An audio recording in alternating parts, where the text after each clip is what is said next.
warahmatullahi wabarakatuh. Perkenalkan, nama saya Siti Mas'a. Saya mengajar di SMP Negeri 3 Manokwari, Provinsi Papua Barat. Saya adalah mahasiswa PPG dalam jabatan B3 tahun 2025, Prodi Pendidikan Agama Islam, Universitas Islam Negeri Alauddin Makassar, dengan NIM 21001252127.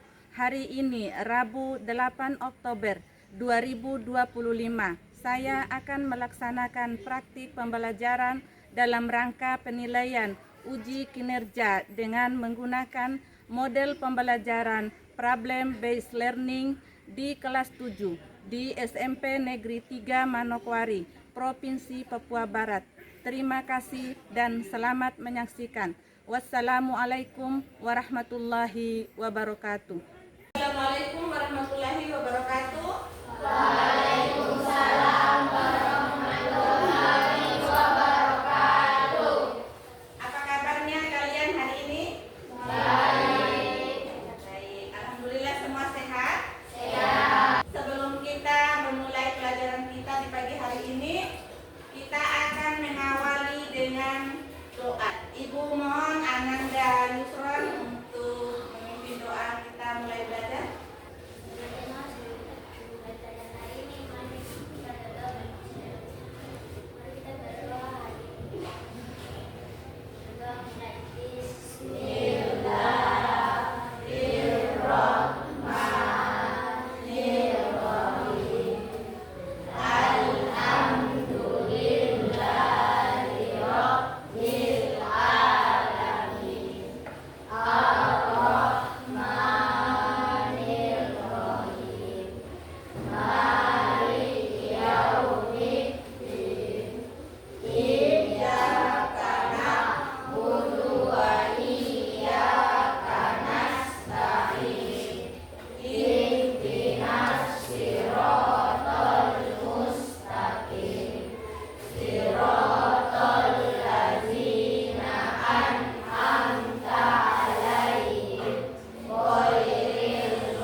Untuk mewujudkan rasa cinta tanah air dan rasa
dimiliki oleh Allah Subhanahu wa Ta'ala. Dan nama-nama yang baik dan nama-nama yang indah itu berjumlah 99. Ya. Nah, apa tujuan kita untuk mempelajari Asmaul Husna? Ya, Tujuannya adalah untuk mengingat keagungan, kekuasaan dan keindahannya dengan menambah keimanan kepada Allah Subhanahu wa Ta'ala.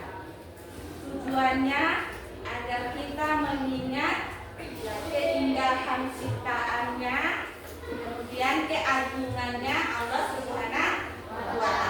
Pertemuan hari ini kita akan melanjutkan materi tentang sholat dan zikir. Ketika kalian mempelajari materi ini, Ibu berharap kalian dapat menjelaskan pengertian makna sholat dengan benar. Kemudian berikutnya kalian dapat menjelaskan dan mengamalkan zikir sebagai bentuk penguatan spiritual setelah sholat. Ibu akan membagikan dulu pretest karena ibu ingin tahu sejauh mana kalian memahami materi sholat dan zikir. Oke, ibu akan bagikan pretest.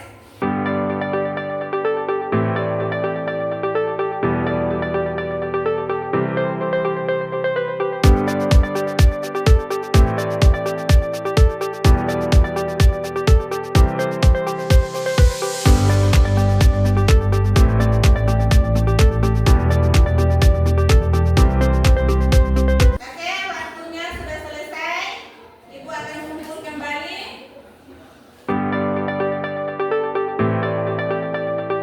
Oke, terima kasih kalian sudah mengisi pretestnya. Sebelum kita lanjut pada materinya, Ibu akan menampilkan video. Nanti kalian perhatikan video yang ada yang Ibu tayangkan di depan nanti. Silakan disimak baik-baik. Assalamualaikum.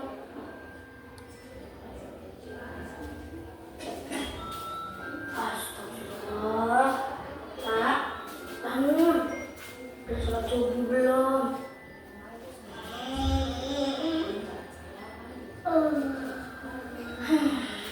Keburu terang pura. As-sholatu khairum minan naum. Sholat lebih baik daripada tidur.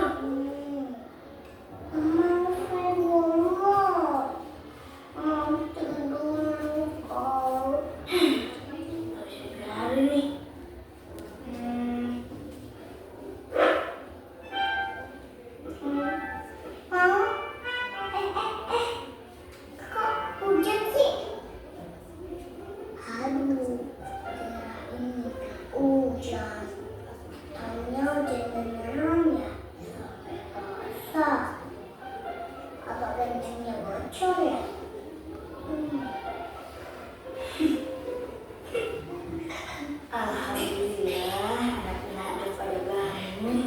Kalian lagi pada ngapain sih? Rara, udah sholat subuh? Oh, belum. Kenapa basah begitu mukanya? Bisa, ayo siap-siap sarapan. Iya, Mah. Loh, kok Kanesa di sini sih? Jadi Kanesa siram air ke Rara ya? Itu tadi hujan buatan, Ra. Biar kamu sholat. Ih, basah tahu. Udah, ayo jangan bercanda. Rara, cepetan sholat. Nanti waktu subuh keburu habis loh. Kan Rara belum 10 tahun, boleh nggak Nasa? Kata siapa nggak sholat nggak apa-apa, Ra? Ngarang kamu, ngarang. Iya, Rara tahu kok. Kamu yang paling rajin sholat deh. Yeay, sholat itu bukan masalah rajin, Ra, tapi wajib.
Ya, sholat lebih baik daripada tidur.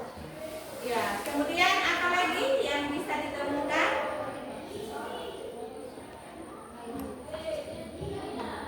Apa lagi yang ditemukan? Ya, setelah anak perempuannya mendengarkan nasihat dari ibunya, dia mau bangun sholat. Jadi yang pertama tadi, sholat lebih baik daripada tidur. Yang kemudian, anak tersebut ketika mendengarkan nasihat dari kakak dan ibunya, akhirnya dia mau bangun sholat. Oke, baik anak-anakku, ya mari kita mulai materinya pada pagi hari ini, yaitu tentang sholat dan zikir. Apa itu sholat? Ya, apa itu sholat? Ya, sholat adalah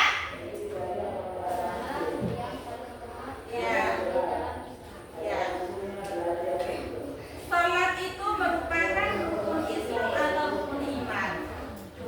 Ya, rukun Islam. Rukun Islam yang keberapa? Ya, rukun Islam yang kedua. Berdasarkan hukum pelaksanaannya ada dua, yaitu sholat apa? Ya, sholat fardu dan sholat sunnah. Apa itu sholat fardu? Ya, sholat yang wajib dikerjakan karena akan mendatangkan pahala. Sedangkan bagi orang yang meninggalkan sholat, maka akan mendapatkan dosa. Jadi sholat fardu terbagi menjadi dua jenis. Ada fardu kifayah, ada fardu ain. Ya, kalau fardu ain adalah sholat yang wajib dikerjakan oleh umat Islam yang mukallaf serta tidak boleh ditinggalkan atau diwakilkan. Nah, sholat apa itu? Sholat 5 waktu. Kemudian fardu kifayah. Fardu kifayah adalah sholat yang wajib dikerjakan oleh umat Islam yang mukallaf, yang telah dianggap cukup atau sah meskipun dikerjakan oleh sebagian orang saja. Sholat apa itu? Yaitu sholat jenazah. Jadi kedua sholat fardu ini, yaitu fardu ain dengan fardu kifayah, sama-sama wajib. Cuman kalau fardu ain, sholat yang tidak boleh ditinggalkan atau diwakilkan, yaitu sholat 5 waktu. Kalau fardu kifayah, boleh hanya beberapa orang saja. Contohnya, misalkan kalau ada orang meninggal di sekitar Wawi ini. Nah, yang berkewajiban untuk memandikan jenazah itu yaitu orang di sekitar Wawi ini, yang wajib mensolatkannya. Sholat sunnah adalah sholat yang dikerjakan apabila dikerjakan akan mendapatkan pahala. Kalau tidak dikerjakan juga tidak dapat dosa dan juga tidak dapat pahala. Jadi sholat sunnah itu, ya kalau kita mengerjakannya itu kita akan dapat pahala. Kalau kita tidak melakukannya atau tidak mengerjakannya juga tidak apa-apa. Otomatis kita tidak dapat pahala dan juga tidak dapat dosa. Oke, kita lihat. Sholat sunnah juga terbagi menjadi dua jenis, yaitu sholat sunnah muakkad dan sholat sunnah ghairu muakkad. Kalau sholat sunnah muakkad adalah sholat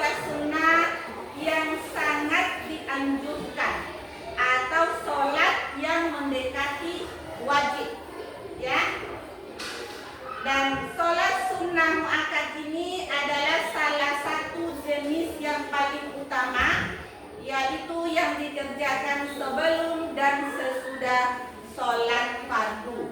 Oke, berikutnya sholat sunnah ghairu muakkad. Sholat sunnah ghairu muakkad ini tidak terlalu ditekankan atau hanya dikerjakan hanya sesekali saja. Oke, berikutnya dalam pelaksanaan sholat itu ada syarat-syaratnya, yaitu ada dua.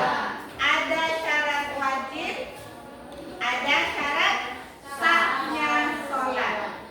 Nah, syarat wajibnya adalah beragama Islam, kemudian balik, suci dari haid dan nifas, dan berakal. Ya, oke, masuk pada syarat sahnya sholat.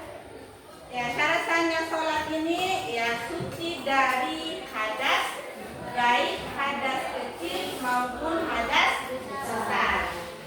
Kemudian suci badan, pakaian menutup aurat, dan telah masuk pada waktu sholat serta menghadap kiblat.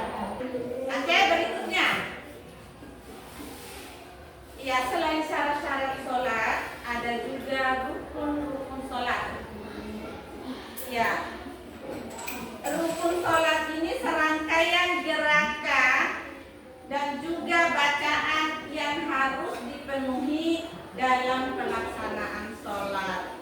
Nah, tanpa salah satunya berarti sholat kita tidak sah.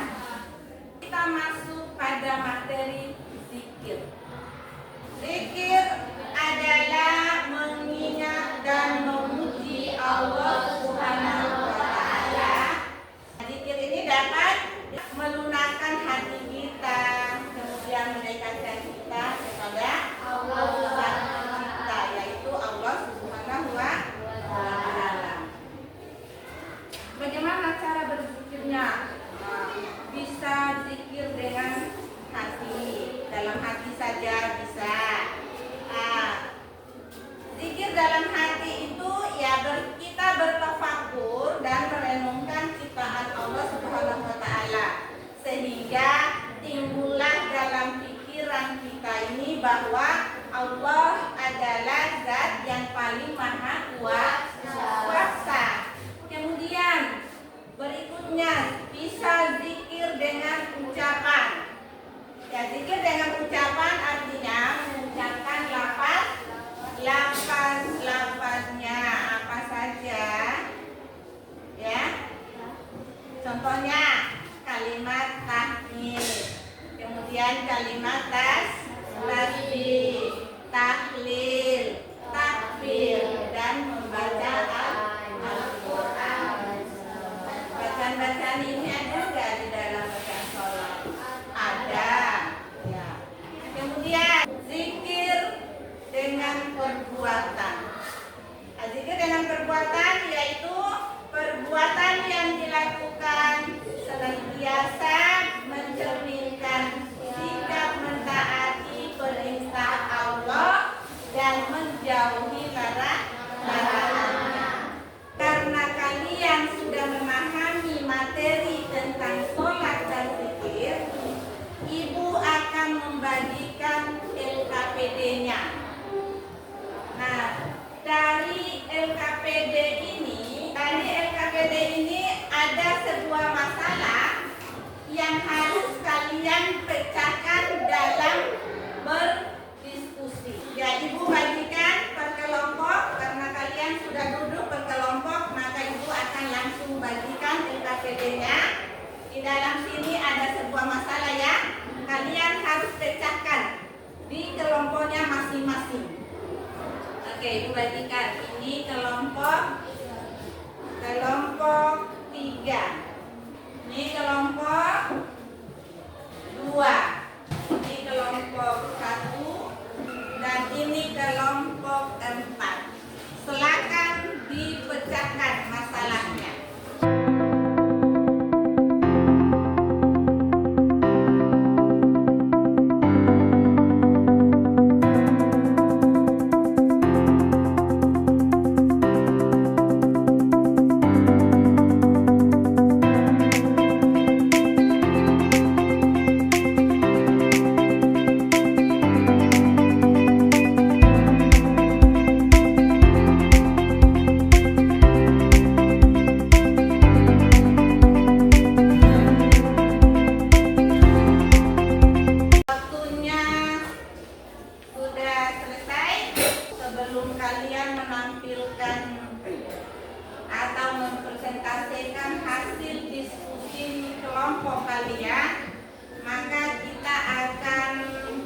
tegakkan dulu kita punya badan dengan breathing dulu. Lagunya tentang rukun sholat yang kalian tadi sudah pelajari. Oke, siap ya? Oke.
kesimpulan teman kita Gemala itu luar biasa, dan Ibu ingin menambahkan sedikit kesimpulan dari Ananda Gemala.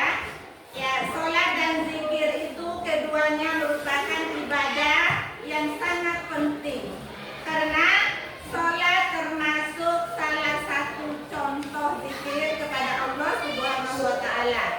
Sholat juga merupakan zikir yang menunjukkan pengalaman perintah Allah Subhanahu wa Ta'ala, dan di dalam sholat pun terdapat beberapa kalimat seperti kalimat tasbih, kalimat tahmid, kemudian kalimat takbir. Dan umat Islam harus melaksanakan sholat dengan benar dan mendapatkan manfaat dari hikmah mempelajari sholat itu sendiri, yaitu bisa terhindar dari perilaku keji dan munkar.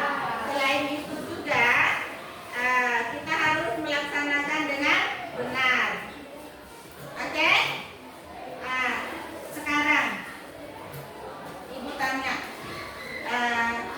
kalian senang nggak mempelajari materi kali ini? Oke, kalian senang. Ya, menurut kalian apakah penting kita mempelajari makna sholat dan zikir? Apakah penting? Oke, silakan dijawab. Kenapa penting?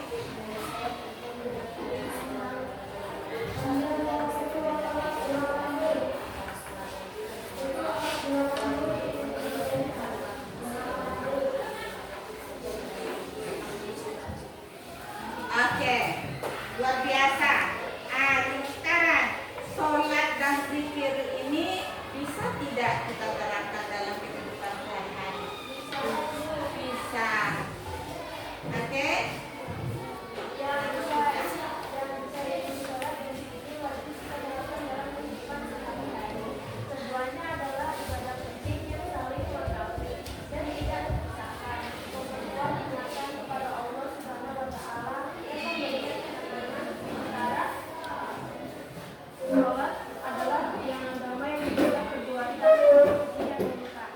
Oke, luar biasa.